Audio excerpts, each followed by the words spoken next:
Hi everyone, welcome back to the Geordie View. So another defeat for Newcastle United against Leeds United. But to be fair, there was actually some encouraging signs in the second half. However, the first half, it just cost us. You know, you can't just turn up for one half of football and expect to get anything. Looking at the lineup, I was so annoyed with it. I was thinking, alright, well at least Jacob Murphy's playing, at least Ryan Fraser's playing. But Murphy, why is he playing wing back instead of more as like a winger? You know, I think this is one of the problems I've got. One of the problems with the wing backs is that they're expected to kind of do two jobs at once, especially in a 5-3-2 formation.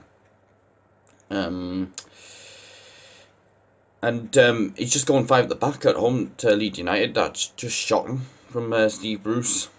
Like, why are you doing it? And playing John Joe Shelby and Jeff Hendrick again. Have you not? I'm thinking, if you not learned anything from Saturday. But yeah, in the first half, Leeds, good value for their lead. The goal came from closing Murphy down. Murphy's just taking too much time with the ball. Bamford plays it to Rodrigo, I think it was. He played it to Rafinha. It's a good finish from him. And yeah, there's not really much Darlow could have done about the shot. Lewis should have been closing him down better. And Rodrigo did have a shot of his own, which went just wide. I mean, but Leeds, good value for the lead at half time. I mean, Lascelles had a header just wide. I think that's the only chance I remember us having in the first half. Second half, much of an improvement. Lascelles got a tackle in. He gave it to Shelby. Shelby gives it to Wilson. He feeds an Almiron. It's a very good finish from him. Just 1-1. Well, first goal in about just over, in what? How many games? About 5 games. And you're thinking, alright, can go and win this game. But no. Typical Newcastle, 4 minutes later, we'll go 2-1 down. Murphy, not Martin, Jack Harrison. I mean, to be fair, Murphy shouldn't be playing right wing back, but I can't defend him on this one. Then, that being said, it's a brilliant finish from Harrison, and it's 2-1 to Leeds. You know, we'll do better, but we'll bring on Saint-Maximin, and he does change the game. You know, he's running at Leeds, he's reminding us of what he can do when he is fit. And thankfully he hasn't had an injury so far. I'd rather he wasn't starting at the minute. And then potentially we'll have him, out for longer. I mean, especially with these, we've actually got another midweek game against Crystal Palace, so, in another case of, a fixture pile-up. But he played in Jamal Lewis. He hits the bar, but he needs to be scoring that.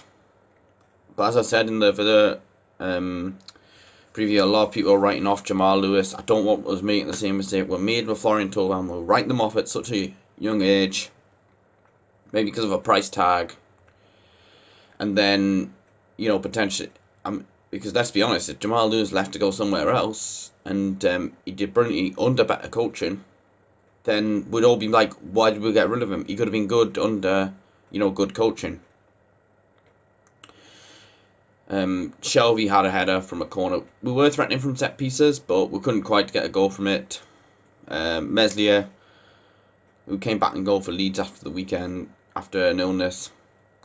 Much better performance from him. Very good performance from him. He tipped that header over the bar. Had another chance saved. I can't remember who had the shot, actually. But he tipped it round. Share going forward in the second half, very good at that. I mean, that's the Fabian Share we kind of want to see. I mean, but yeah, the first half just cost. We lost the game. It's another defeat, but at least there is some improvement. Second half played better than they will have in the previous 3 games. But looking at the table, Fulham have got, I think, a couple of games in hand. One against Brighton tonight. I've put a draw for that game, but they could easily win that game with Brighton's home form. I mean, I've got a feeling actually Brighton are going to go down because they're not winning enough games. I mean, they just can't win at home at the minute. Now they've said that, they'll probably go and beat us at home in March. And yeah, they've also got West Brom away, which is probably another must-win game, especially West Brom on the other side, who are struggling at home. Hammered again last night off Manchester City. And